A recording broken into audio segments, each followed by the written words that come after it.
Welcome to a presentation on the experiential learning model, experiential learning, and examples on how it fits into the 4-H member experience, also known as the 4-H project.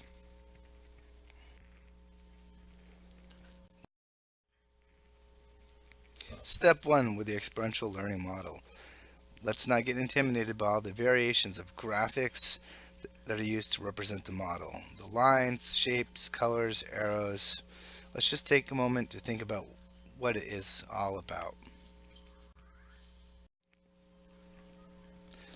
So looking at this graphic of the model, we see that this from parts. The 4-H leader training resources, the sharing of the 5 areas, processing it deeply, broken down into 3 generalizing it, and applying it to other parts of your experience, the activity. Okay.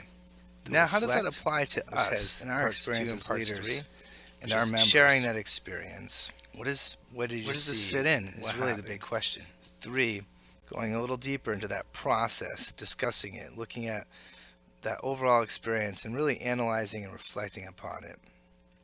Then the 3rd, the apply category, which is where you generalize that experience and you connect it to real world application. Where would I take this in the real world? Or who uses these skills and experiences as an adult in a career?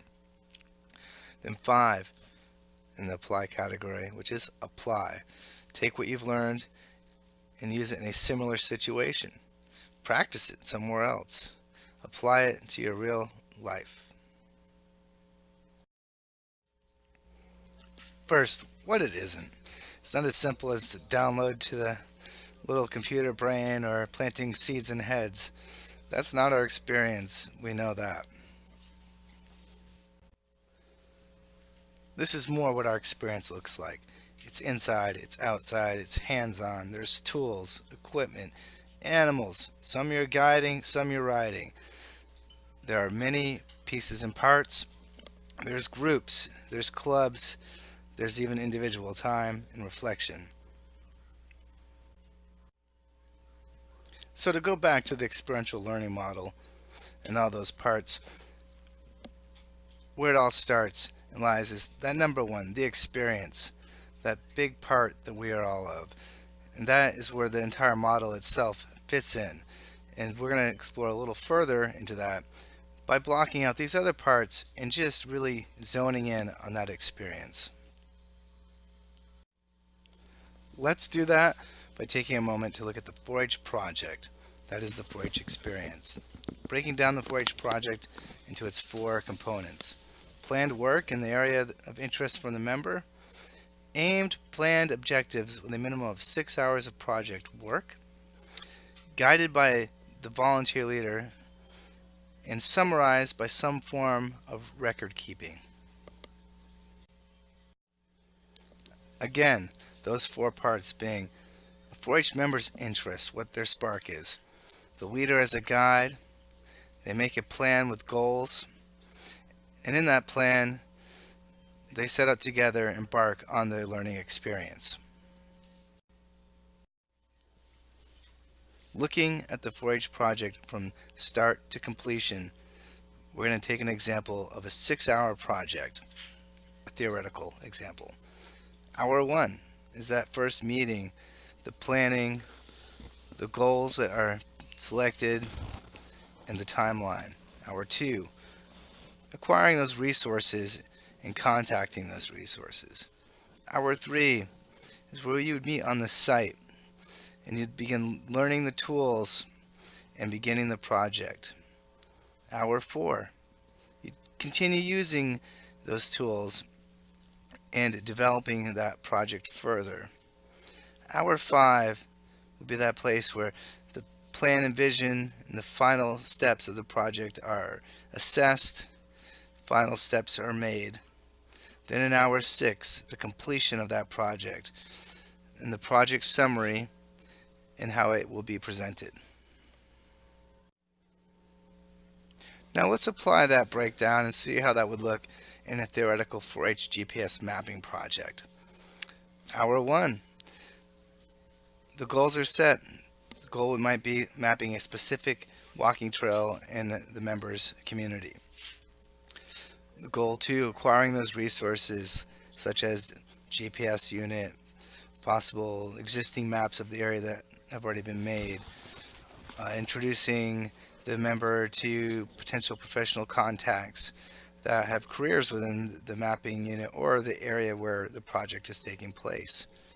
Hour 3, potentially meeting with one of those professionals on site where they're going to map that trail, seeing some of the tools that they themselves use, and begin mapping that one specific trail within that community.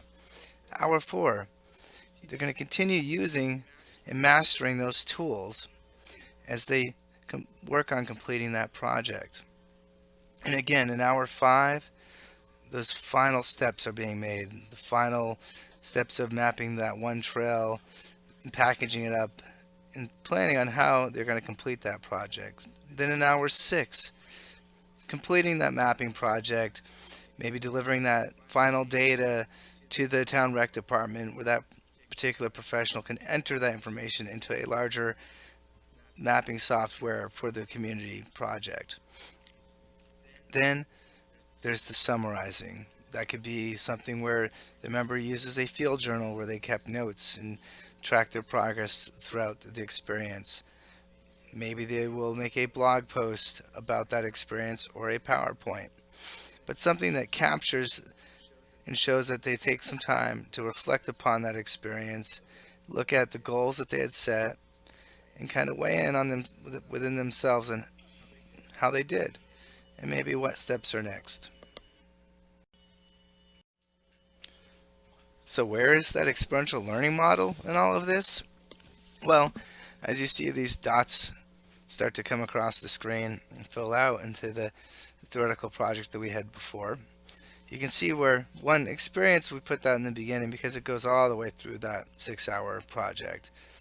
Then you start looking at the reflection and sharing piece, where the sharing of information is, where the processing is. It kind of happens as a continuum throughout that experience. And then when we get to the end, where then there's the application process, and through that guidance and some meaningful questions, the member can start thinking about how that can apply to other aspects of their life. So now that we've zeroed in on the experience part and kind of see how that applies throughout the model and how that model fits throughout that experience, we can start to take away those parts that we blocked out and end with this final image of this model that we started with. And hopefully, as we look at it from a place where we can kind of picture more now how it has fit into our leader experience with our members and how it can fit in and be applied in future projects with our members. To summarize with the experiential learning model and how it applies and fits within the experience itself, the 4-H project and its process, and then as a leader looking at record books, and as you pick one up, how hopefully you might see and look at them a little bit differently or deeper now after this presentation. I'm looking forward to questions. Reach out. Thank you.